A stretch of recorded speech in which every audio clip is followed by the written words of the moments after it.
I recently passed 20 million views of my photos on Flickr, a big milestone for me, even though of course some other people on Flickr have far more views. In total, I posted photos from 154 lenses, including lenses I own, I've sold, I've borrowed, or I've reviewed. In terms of lens manufacturers, there's a pretty good spread, as you can see from this list. Each lens has its own album, and I thought it'd be interesting to rank the 10 most popular lenses and share the results with you. I'm going to do a countdown of the lenses from 10 to 1 and briefly describe each lens as it comes up. The ranking is based on the numbers of people actively searching for and clicking on a specific lens album, rather than the numbers of views received by individual lenses for individual photos. I've gone for views of albums rather than views of photos, because when a photo is explored on Flickr, it generates a disproportionate number of views for any given lens, and this is more a reflection of the popularity of the photo rather than the lens. As we all know, it's entirely possible to take a good photo with a less fashionable, less popular lens. Having said that, there is clearly some correlation between the thousands or tens of thousands of people viewing an explored photo and then clicking on the album of the lens that took that photo.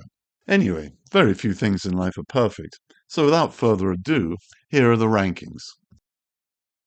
At number 10 is the Auto Takuma 55 f1.8, a very handsome-looking zebra-style lens that came with the early Pentax K camera, produced in 1958. I'll also show you the percentage of total views each lens album receives. So this lens album received 2.02% of all album views. The lens has a M42 mount with a cocking lever mechanism designed to allow the photographer to focus wide open and then take the photo automatically stop down to a chosen f-stop. It's one of the earliest versions of the very popular and mass-produced all-black Takuma 55 f1.8s. Being an early version with only limited coatings, it produces lovely dreamy images wide open. It's a lens that's both good-looking and takes great photos. At number 9 is the Carl Zeiss Jena Pancolor 50 f1.8, another zebra-style M42 mount lens. My version is the rarer in all senses, with 8 blades and radioactive glass. The lens is renowned for the quality of its bokeh wide open, while at the same time being a strong performer stop down. In my opinion, it's a superior performer to the Tessa design lenses of the time.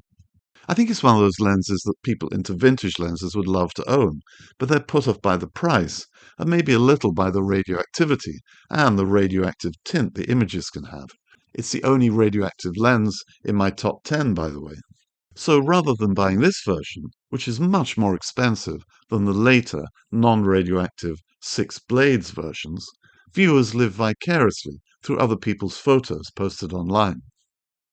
And number 8 is the Takuma 200 f3.5, made in 1959, a lens that can justifiably be described as a great telephoto bokeh beast, with an incredible collection of 18 blades. Only a few lenses can beat that. This early preset lens is much better than the later Takuma 200 f4 model. It delivers smoother and more delicious bokeh wide open, and sharper, better results stop down, courtesy of all those blades. Despite its fine performance, it's not a lens I use a great deal. It's too big and heavy a lens to lug around. However, even before I bought one, for remarkably little money, I heard about it online and was curious to see how it performed, and I guess others are as well. And number 7 is the Helios 44-2, famous for its swirly bokeh, and if you got a decent copy, it's also surprisingly center-sharp wide open. This M42 mount lens must be one of the best known and widely owned vintage lenses out there. It was made in huge numbers, and it's relatively cheap to buy. It may be well known, but it seems that viewers are still keen to look at other people's images from the lens, probably because they want to check out and copy the kinds of compositions other owners are shooting in an attempt to produce maximum swirls.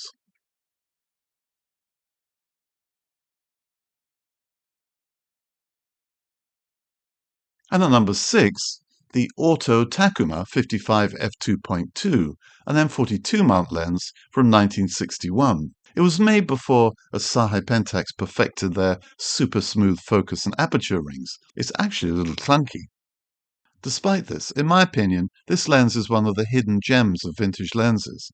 The optical design and single-coated glass produces really lovely bokeh and stunning effects in the right light. Maybe not as wonderful as the earlier and much rarer 58mm Takumas, but still beautiful, and the lens is less expensive than those lenses. So far, 3 of the 5 lenses are Takuma lenses, a testament to their performance, popularity, and value for money. So let's see how the top 5 looks. And number 5, yes, it's another Takuma lens, and a famous one that fully deserves to be on the list, the Super Takuma 50 f1.4 8 elements version. The lens is famously and perhaps mythically known for being so expensive to produce that Pentax decided to drop the 8-element design for a more cost-effective 7-element design. Whatever the truth, it's a nice story. Lovers of this lens swear blind that the 8 elements is a better performer wide open than the 7 elements version, sharper, with more painterly bokeh. On the other hand, even the most ardent fans will probably admit that the later, multi-coated versions produce better colors and contrasts, stop down.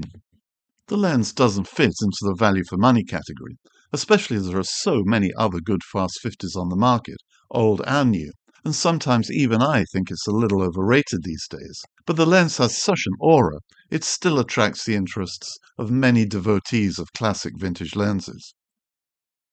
At number 4 is the Carl Zeiss Jena Biotar 58 f2, the father of the Helios 44s. My lens is the early Red T version, made in Germany around 1950. It has 17 blades, and all those blades are crammed into a cute little body. Later versions were bigger, but had far fewer blades. The lens's Biotar design, as promised, produces nice swirly bokeh in the right conditions, and it's sharp as well. The big drawback of the lens is its rather long minimum focus distance, at 0.9 meters. It rather negates the fun of playing with close-up, narrow depth of field compositions. Later versions had closer MFDs. As I said before in reviews and comments on this early version, it's a great lens to own if you want a piece of history, but other than that, you might not use it very much versus other fast 50s. I'm not surprised viewers prefer to look at other people's photos from this lens, rather than buying the lens themselves. The relatively cheap Helios 44 series lenses are better value, and you're likely to use them more. At number 3 is the SMC Pentax 135 f2.5, a Pentax K-mount lens that was based on the second iteration of the super multi-coated Takuma 135 2.5. I think we're seeing some longevity bias in the number of views this lens gets, as it's the very first lens I reviewed on YouTube back in 2020, although to be fair, I've been posting to Flickr since 2013. Having said that, it's noticeable how many times this lens is mentioned in lists of great vintage 135mm. It's a crowded market, and the Pentax is one of the best for its age. In particular, it renders beautifully wider open, with a real 3D pop to the images. And number 2, another Takuma, the Macro Takuma 50 f4, first made in 1964. The high ranking of this lens doesn't surprise me at all. Indeed, I thought it might actually be number 1 on the list. The reason is that this lens is an absolute jewel. My copy is the early preset version, and when I bought it, it wasn't that expensive. If I had to describe and recommend the perfect vintage lens to buy, this might just be the one. The M42 mount is easy to adapt to today's digital cameras. A 50mm macro lens is very versatile. You can use it for close-up macro shots, and you can also happily use it as a standard 50mm walk-around lens.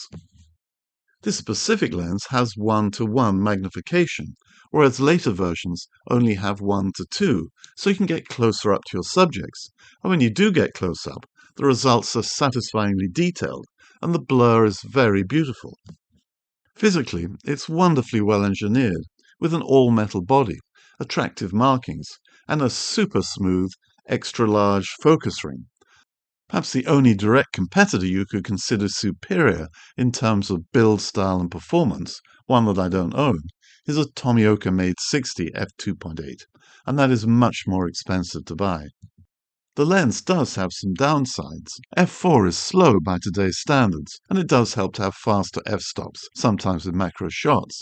And the lack of coatings, especially on the rear elements, mean that the lens is prone to light leaks, bouncing off the rear element onto the sensor, impacting contrasts in certain light conditions.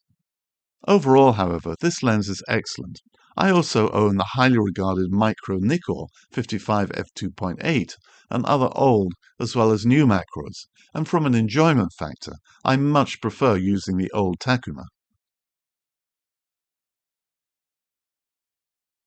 And now, drumroll please, the #1 searched lens album on my Flickr feed out of all 154 lenses to choose from. It's also, amazingly, a Takuma, the Auto Takuma 35mm f2.3. This is an M42 mount lens dating to 1958. It's very fast for its time, and it's distinguishable by its huge front element. You can see how big it is when the lens sits beside the near contemporary Takuma 35 f3.5. Wide open, the lens produces the most extraordinary bokeh rendering in the right light. I have a tough time describing precisely what this bokeh is all about. Suffice it to say, it's quite unlike most other lenses I've used.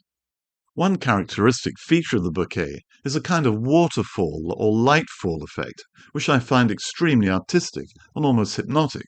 And where there are bokeh bubbles, they have an attractive, squashed oval shape that draws the eye into the center of the image. Stop down, the lens is also a good performer, sharp and with a little processing if required, contrasty and colorful. It can produce extravagant flares if you're into that kind of thing.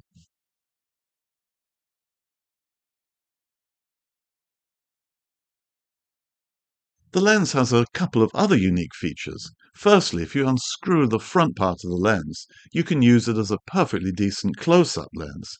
Here's a stop-down and a wide-open shot.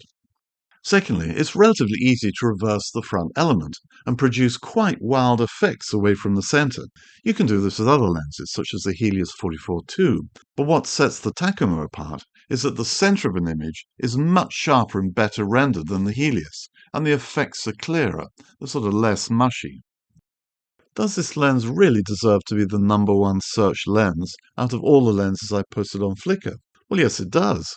As you can see, it's the #1 lens by quite a margin, if you look at its percentage share of all views.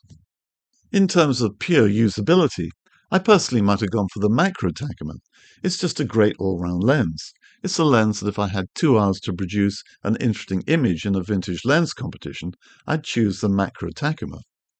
But the big difference between the macro Takuma and the auto Takuma is that while there are some good alternatives to the macro Takuma, such as the Tomioka-made macro 60mm, the auto Takuma is a more unique lens, a real one-of-a-kind, a lens I've bigged up in YouTube videos, and that probably explains why and how it has come top of my most viewed lens albums.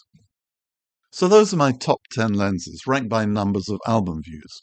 I'm actually rather disappointed by this top 10. Not the lenses, but the rankings. And maybe you are too.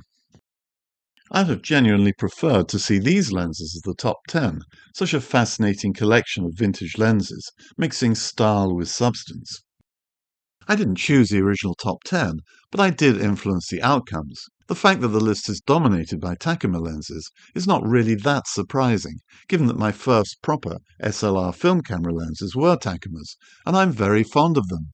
Plus, for anyone thinking about trying a good old lens, as I've already mentioned, the Takumas are popular, easy to fit on digital cameras, and generally good value, so viewers are going to be interested in seeing how they perform. Mindful of all this, I've been working hard to diversify the lens brands I feature on YouTube and Flickr for a few years now, including reviews of some unique lenses, but they still don't feature very highly on the list. To mention just a few lenses, the famous Carl Zeiss Ultron 50 f1.8 with its unusual concave front element is only ranked in 68th place. I thought it would be higher, as there are not so many photos from this lens online.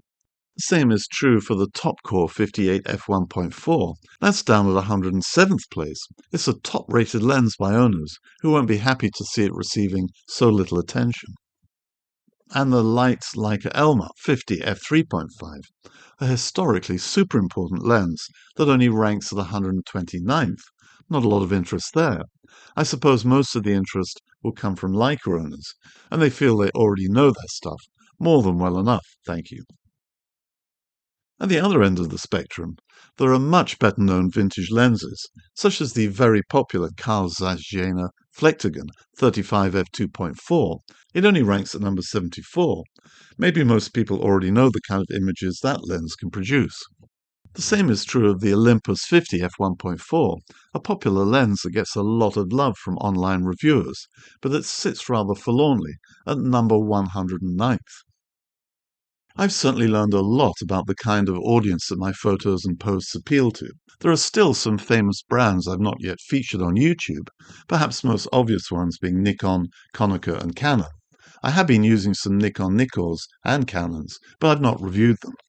So to wrap up, I hope you've enjoyed this video. Any comments or feedback will be most welcome and read with great interest. And please like and subscribe if you feel like it.